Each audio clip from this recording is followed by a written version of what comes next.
Well, we're here at PRI. We got John Sears and the one and only Limpy, and we got Michael Pollan in the house over here. So we're going to do a quick podcast. This is going to be called a quick hit. And I got the first question, so I'm going to ask it here. Limpy, what is the most dangerous experience you've ever had on the street? Microphone. Anything that when you used to race back in the day, anytime that you raced. No, but for real, let's hear the most dangerous experience. Most dangerous is when you race. Oh my gosh! No. Oh God! Come on. He's not going to give us JB the real wrecking when him and Boosted wrecked. When who? When Johnny Brown Johnny wrecked. Brown wrecked against Boosted GT. What year was that? It's got to be 2012 or 13, somewhere around there. Way early. When he flipped it like 6 times on Eagle. When he rolled the Nova? Yeah, when he I was flipped it there like that 6 night. times. And the Yep. cops were too. The cops were watching it and they're like, they turned around and left. They turned around and left? Yeah. All right, John, what about you? Most dangerous experience at a racetrack you've ever seen? Probably the most dangerous thing I've ever seen as a racetrack was at Orlando Speed World one year, and my kids are watching the event. They're on the fence line there, and I see a car jump the guardrail, flip, and pretty much lands right where the 2 kids are standing there watching the event. So Your kids? my kids, my 2 boys. Obviously, they were okay? They were good to go. They were scared shitless, but other than that, you watch a car go over a guardrail and you look down and you see your kids are down there, and the only thing you do is you start running to it. You don't run away. Yeah. Damn, that's really scary. All right, so that's my question. Limpy, thanks for finally participating. Colin, you're up, bud. It's almost the same thing, but I'm gonna say I'll start with John. What's your most memorable race that you've ever been a part of? What's something that stands out, whether it be the racing or something that happened? Like, what's the most memorable thing that sticks out to you in your whole time of racing? All right, I've got several. First and foremost is, I'd have to say, Yellow Bullet up in Maryland with Monty and them. Like one of the first couple events that we did at Cecil County with Yellow Bullet, with all these people that used to just pull on each other's chain mercilessly in the trash or beat trash section. They all got together and they all partied and they all drank, and there was bodies all over the place the next day. Just it was an amazing opportunity to get a bunch of freaking crazy people together. Racing wise, crowd wise, Lights Out 7, where they basically shut the gates. Where people were crawling over the fence. Chief and Sean were there. The line was miles and miles long. The state of Georgia was trying to shut you down. It was absolutely insane. I had some friends there, and they asked me if it was like that every time, and I said no, but I sure hope it does, because T-shirt sales are something else. And then I think the other one, I would have to say the 2023 World Series of Pro Mod, when we got a chance to put a rules package together, and we had 32 Pro Mods within 0.56 of one another, just like we just had at the Snowbirds event, right? You put 32 cars out there, 60 plus are vying for those 32 positions, and if you can get them within 0.56 of one another, all the power adders are represented at the Snowbirds. I don't think the racing can get much better than that. That's awesome. And congratulations on Snowbirds. That was badass. I was talking to Old Man, and I said, everybody's talking about Kai Kelly winning this thing and Westbuck putting it together, but we both know that our boy John's behind the scenes with that rule package, laying it down, boy. So great job on that. All right, Libby, most memorable race experience in your life. Go for it. Whether it's street or no prep, or what's the most, like, if somebody did a documentary on Limpy and they asked you what's your favorite experience in your whole time of racing, what would that be? Probably the first cash days I did. I mean, didn't know. At North Star? Huh? No, the first cash On the street. On the street. What was that, 2006? Yeah, 5 or 6, something like that. But, we were learning as we go. And I went to Houston before that and seen how they did stuff. So I brought a little bit of what they had, and then I'll do my twist on it. And how many cars you have in your first one? I think we had 16. 16 car field? Yeah, Who won so. that? Ronnie Pace. Barefoot Ronnie Pace. Yep. Texas legend. Yep. Texas legend. Well, what do you think about a no prep guy running over the whole pro mod field? That's saying something. I know I watched some of the videos, and I know he treed a bunch of people, but that's actually the street racing in him. That when you learn to cut a good tree on in the streets. That's awesome. So, first cast days was his answer. All right, this is the last part of the podcast, or the quick live, whatever we're going to call this, is one question from you to any of us here, and one question from you to any of us here. So, John, I'll let you go first. All right, you mentioned Houston. Where in Houston did you go for that learning opportunity before your first cash days? Rankin It was Road? the streets. Rankin Road?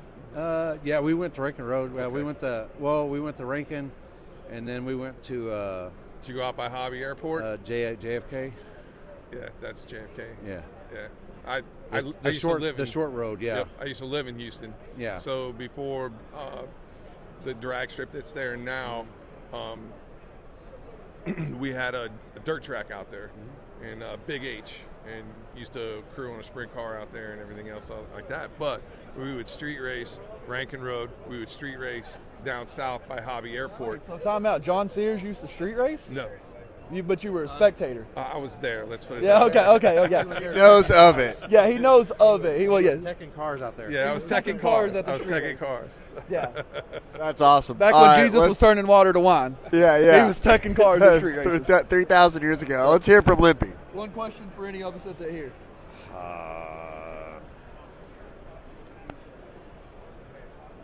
Any of y'all, what's more fun? What's fun for y'all in the streets? What's so fun about the streets? What's fun about the streets? I'll go first.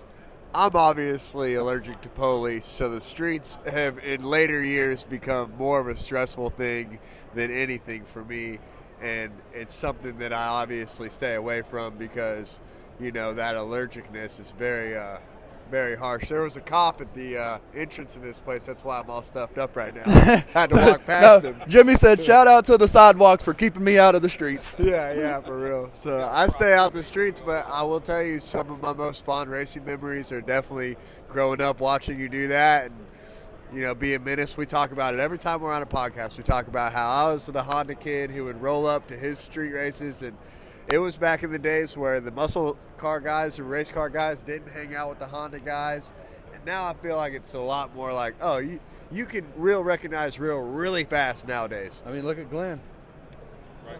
Yeah. I mean, DSM back in the day. Yeah, he was rolling, but he was one of the few recognized real guys that was really focused on his program and was there to race. And we were honestly just kids being kids and didn't have anything else to do. And y'all were providing the best entertainment in town. So that's my best memories of street racing. These roads that he street raced on when in 05, 06, I graduate high school 08. So it gives you an idea. I'm like freshman, sophomore, junior, all through high school. The street racing thing is getting really hot in DFW. And there were nights where I'd fall asleep on a curb because the cops never came, and we just raced and raced and raced. Tired of racing. And, I mean, you would throw a cash chase together once in a blue moon, but for the most part, it was just, oh, this guy's going to race this guy. This guy's going to race this guy. We didn't race for money. I mean, there was some, but, I mean, I remember races that were like for $50. It was like a huge back deal. in the day, being the best meant something, not I got the most money. It wasn't about the money. They just wanted to see who the fastest was. Yeah. Yep. Very pure back then. Yeah, tell us about a street racing memory you got. So back in the day, there used to be a show called. There was a show on Fox. Got him. And right, you got me. So how do you eat a banana? Mouth to banana or banana to mouth? Think on that one for a little bit. Anyway, this is PG. So there was a TV show called Front Page, and I got invited out to it, and a couple other buddies at street race and everything else like that got invited out there, and it was supposed to be this thing about street racing and tracks closing, similar to what we're dealing with now, right? And try to keep people off the streets. So we thought it was going to be spun in a positive light.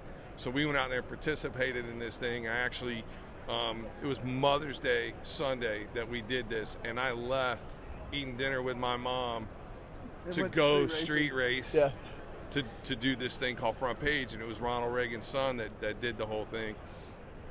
Meanwhile, we didn't know that the producer was putting a bad spin on this thing, and I'm out there racing my buddy who's a firefighter in his Grand National, and I'm in my Chevelle, and we're out there doing our thing, and the next thing you know, the show comes out, and I'm on the carpet in my boss's office, and he wants to know what a federal employee is outside doing street racing on a TV show. And I said, man, I didn't even think you watched TV. Yeah. So that's my street racing story. And I think everybody, for the most part, gets involved in the streets, or the most fun part about it is you're not supposed to be doing it. Right. Like, it's human nature's a thing, especially on the male side of things, is like, hey, don't do that. We're going to go do it. We're going to try Or like, yeah, we're going to try it. Like, hey, you're not supposed to do this, or like whatever the case may be, whether streets or family life, or your wife tells you, hey, you don't need to do this. You need to hang Christmas lights. Yeah, Christmas lights can wait another day. I'm going to go do this. Right. You know what I mean? So Absolutely. I think that's a big part of the street scene, is just it's the adrenaline, but also the cat and mouse of, I'm not supposed to be doing this. I could get caught. Right. I think that's the biggest. That's the biggest deal for you. That's why I love being it. It's an adrenaline rush, but it's like when the cops show up, it's like, yes, I'm not supposed to be here, but I'm here. Like, I'm gonna puke when the I cops want to know. I got another question. When the cops show up, do you roll extra faster than normal? Some people call it a jog or a run, but no, because I've been in the streets with the OG, and you always, like, when the cops show up, you're usually the first one that's like, cops, cops, cops, and everybody takes off running. But you can tell who's actually been around the game for a little bit and the ones that haven't. You know what I mean? Because the ones that have, they walk slower than they normally do. Yeah. Like, I mean, I've been in the middle of the streets. one and thing I run is a tab. you've been in the streets when the cops showed up, and I'm in the middle of the street blocking, waiting, trying to basically holding the cops from getting to a car. Like, they're not gonna run over a dude in a wheelchair. Right. It's just not gonna happen. So, no, I don't. I actually may slow down a little bit. What do you say? You just say your ride left you? I was trying to I go was just rolling by here, and I seen everybody rolling. Yeah, in. I was just seeing everybody coming through, so I figured I'd roll in with them. And they told me it's a car show, and I brought my chair for the car show. But I'm not here to win anything. I'm just here. Well, thank you both for participating in our bullshit, and we're gonna sign off here.